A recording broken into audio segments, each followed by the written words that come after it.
Prajavedika కూల్చివేతతో YCP పాలన మొదలుపెట్టింది. మీరు వైసీపీ కేంద్ర కార్యాలయాన్ని కూల్చివేసి టీడీపీ పాలన మొదలుపెట్టిందనుకోవాలా? అది అవాస్తవం అండి. ఎందుకంటే ఒక గవర్నమెంట్ రెవెన్యూ ల్యాండ్‌లో అడ్డదిడ్డంగా, ఇష్టారాజ్యంగా వాళ్ళు పర్మనెంట్ స్ట్రక్చర్ ఏసేసి, జీవోలు వాళ్ళ అనుకూలంగా పాస్ చేసుకొని, రెవెన్యూ ఏమైతే అన్నీ ఉన్నాయో రూల్స్ అన్నీ ఉన్నాయో తొంగలో దొక్కి, ఆ రకంగా ఉన్నదాన్ని ఎక్కడెక్కడ ఐడెంటిఫై చేస్తుంటే వేలాది ఎకరాలు బయటపడతా ఉంటాయి. ఇప్పుడు కొట్టే దాంతో పాలన స్టార్ట్ చేసామని అనుకోవచ్చా, అభివృద్ధితో పాలన స్టార్ట్ చేసాం అనుకోవాలా? మీ దృష్టికి వదిలేస్తాడు. ఎందుకంటే ఆ రోజు ప్రజావేదిక అనేది అదొక ప్రైవేట్ ప్రాపర్టీ, దాని పక్కనే ఉంది. అది ఇంత దూరంలో ఉంది అని చెప్పి బాబు గారి ఇల్లు తర్వాత ఒక 500 to 400 మీటర్స్ దూరంలో అది ఉంది. దాన్ని కొట్టాల్సిన అవసరం లేదు సార్. అది తీసుకుపోయి దేనికోదానికి ఇచ్చుండొచ్చు, లైబ్రరీకి ఇచ్చుండొచ్చు, దేనికోదానికి ఇచ్చుండొచ్చు. బట్ ఇక్కడ అది ఆల్రెడీ బీన్ యూజ్డ్.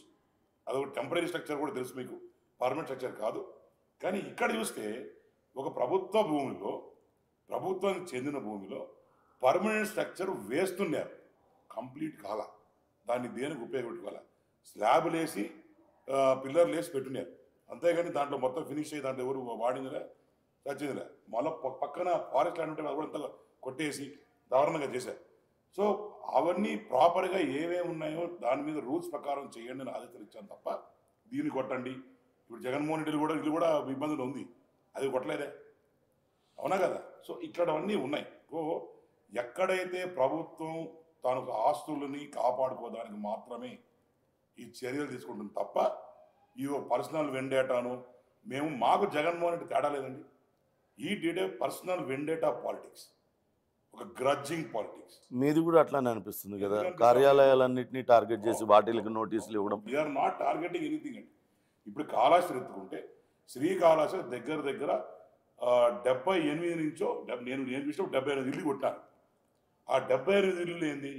చెరువు పొరంబోకు, రెవెన్యూ ల్యాండ్స్, ఇవన్నీ కూడా చిన్న చిన్న పుట్టగొడుగుల్లాగా చిన్న ఒక ₹1,00,000 పెట్టి ఇల్లు కట్టడం.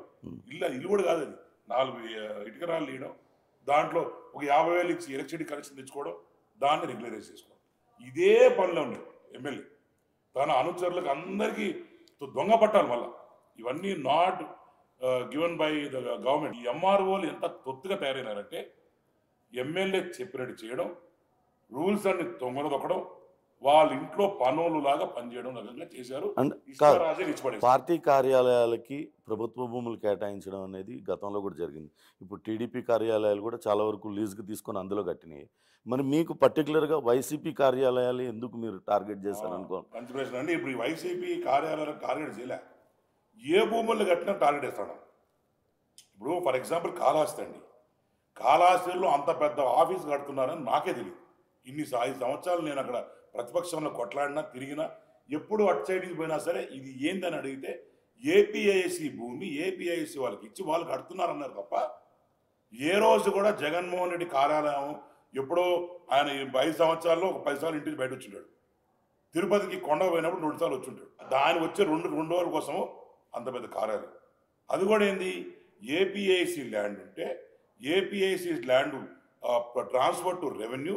Indeed, MRO has given a permission to build a building. What authority that the MRO has permission? And number 2, they have given lease for 2,000 rupees per month. దాని వాల్యుయేషన్ వచ్చి దగ్గర 15 నుంచి 20 కోట్ల రూపాయలు. దాంట్లో భవనం కూడా ఎంత కడుతున్నారు అంటే వీళ్ళు అడ్డదిడ్డంగా, ఇంకా ఈ పుతిన్ ఉంటారు డిక్టేటర్స్ లాగా, ఆ టైప్లో తయారు.